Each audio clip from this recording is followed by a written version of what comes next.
Јас сум Јане Петровски. Јас сум Синиша Аврамовски. Јас сум Тони Гарчаров. Јас сум Димитар Мераковски. Јас сум Тони Симич. Јас сум Никола Караколев. Јас сум Јован Марковски. Јас сум Костовски Александар. Гледате МТМ Кошаркарска лига. Гледајте МТМ Кошаркарската лига ексклузивно на програмата на МТМ телевизија.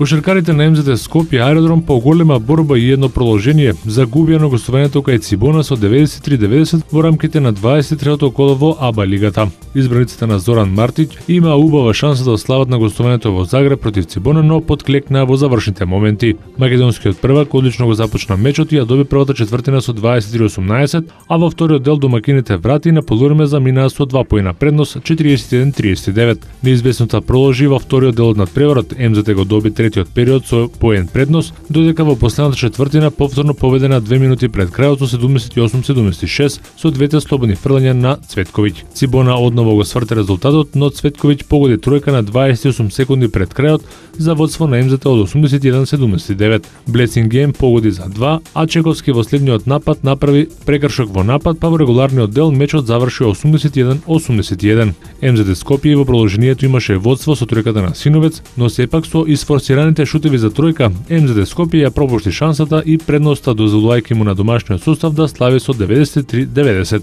Најефикасен во МЗТ Скопје беше Синовец со 18 коша, Цветковиќ даде 17, а Гечевски 14 поени. Сиришчевиќ даде 21 поен за Цибона, а Дарио Шарич уфрли 18 коша за загребскиот тим. Со оваа победа Цибона остана во трка за Final Four турнирот, додека МЗТ Скопје исто така останува на 7-то место на табелата.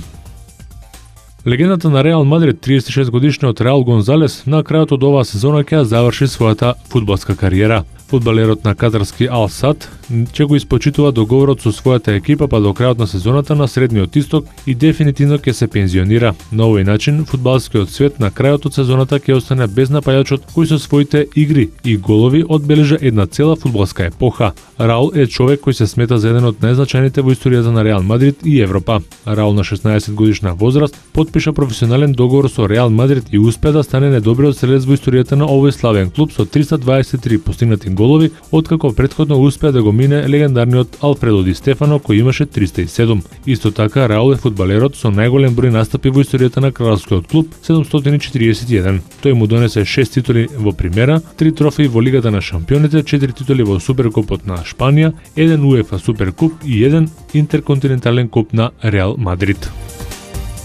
Германскиот ски скокач Зеверин Фройн стигна до својата четврта победа оваа сезона во светскиот шампионат во ски скокови откако победи на големата скокалница во Холменколен, Осло. Скоковите од 132 и 130,5 метри беа доволни за победа на Фройн пред домашниот фаворит норвежанецот Андерс Бардал и лидерот во генералниот пласман двократниот олимписки првак полјакот Камил Штох, кој сега има 1320 поени во генералниот пласман, 168 повеќе од словенецот Петер Превц и 197 поени пред Фройнд. Следната недела на календарот е светското првенство во скијачки скокови што ќе се одржи во чешкиот ски центар Харков.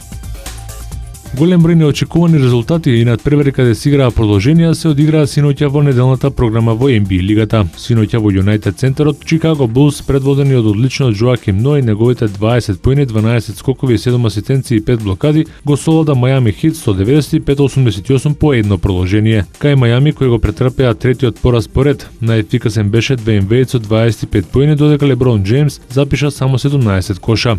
Во Лос Анџелес, Лейкерси направија вистинско изненадување со триумфот над Оклахома Сити со 114-110. Најзаслужен за овој триумф беше Џоди Микс со личен рекорд од 42 поена, а голема помош имаше и од Пога Сол, кој даде 20 поени и 11 скока. Трипл-дабл оствари Кевин Дурент од Оклахома со 27 поени, 10 скока и 12 асистенции. Серж Ибака имаше 21 поени, 15 скока, додека Весбрук надпреварот го заврши со 20 поени за екипата на Оклахома Сити. Низата порази синоќа ја продолжи Индијана во Далас, каде Пейсерси го забележаа четвртиот пораз поред, а Далас славеше со 105-94.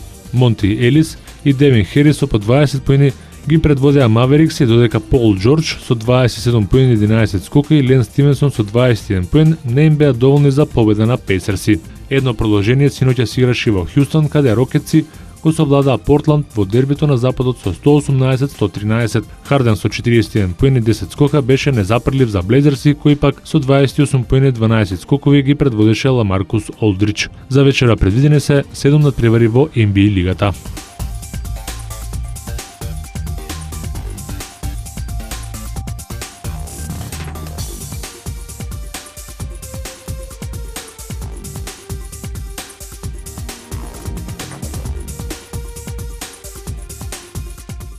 Јас сум Зоран Балов, тренер во кошаркарскиот клуб Академија Баскет, а вие гледајте МТМ Кошаркарска лига. Јас сум Трајковски Марко, тренер на кошаркарскиот клуб Академија Баскет, а вие гледате МТМ Кошаркарска лига. Јас сум Ана Тантуровска, вие гледате МТМ Кошаркарска лига. Здраво, јас сум Иван Таваковски, член на кошаркарскиот клуб Академија Баскет, а вие гледајте МТМ Кошаркарска лига. Здраво, јас сум Виктор Блажевски, член на кошаркарскиот клуб Академија Баскет, а вие гледајте МТМ Кошаркарска лига. Здраво, јас сум Матеј Дабевски, член на кошаркарскиот клуб Академија Баскет, а вие гледајте МТМ Кошаркарска лига. Гледајте МТМ Кошаркарската лига ексклузивно на програмата на МТМ телевизија.